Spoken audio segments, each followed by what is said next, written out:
कौन क्या करता है। कौमी महकमे नबाती सर्वे 1890 और कौमी महकमे हैवानी सर्वे 1916 आज़ादाना तौर पर भारत के मुख्तलिफ हिस्सों की नबातात और हैवानात का सर्वे और हिफाजत का काम करते हैं। हमें अपने अतराफ व इकनाफ में कोई नया पौधा या हैवान नज़र आए तो हम इस इदारे से रब्त पैदा करके उनकी मालूमात हासिल कर सकते हैं।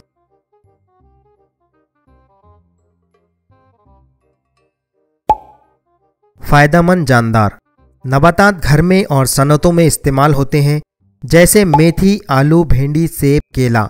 इनका इस्तेमाल ग़िज़ा के तौर पर होता है, जबकि अडुलसा, हिरडा, बहिरला, हालून, शतावरी का इस्तेमाल दवाओं में किया जाता है।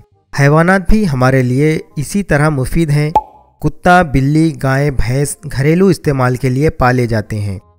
मछली, भेड़, मुर्गियों का इस्तेमाल ग़िज़ा के तौर पर किया जाता है, जबकि घोड़ा, बैल, ऊँट जैसे मुख्तलिफ हैवानात कारोबार में फ़ायदेमंद हैं। केचवा काश्तकारी में बेहद मुफीद है।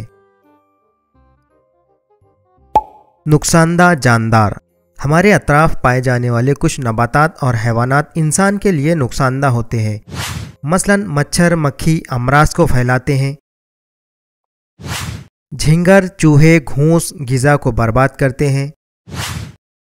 लार्वे, लीख, चेचड़ी की वजह से कई अमराज होते हैं, जबकि कुछ इकसाम की छिपकलियाँ, जहरीली मकड़ी, जहरीले सांप और बिच्छू के काटने से मौत भी वाक़ हो सकती है।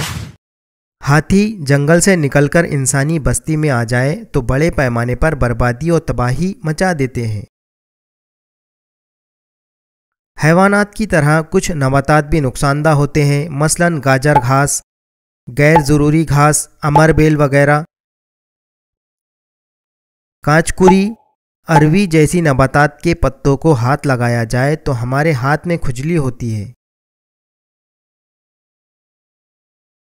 कन्हेर और घानेरी में नागवार बू होती है।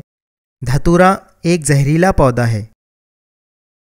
फफूंद और काई की तेज़ी से नशोनुमा से पीने का पानी आलूदा होकर बीमारियां फैलती है। खूंखार जानदार जंगल में रहने वाले ऐसे हैवानात जो दूसरे हैवानात का शिकार करके खाते हैं, उन्हें खूंखार हैवानात कहते हैं। मसलन शेर, शेर बबर, भेड़िया, तेंदुआ वगैरह। बाज़ औक़ात जंगल के ख़त्म होने से ये ग़िज़ा के लिए इंसानी आबादी में घुसकर बड़े पैमाने पर पालतू जानवरों और इंसान तक को अपना शिकार बना लेते हैं।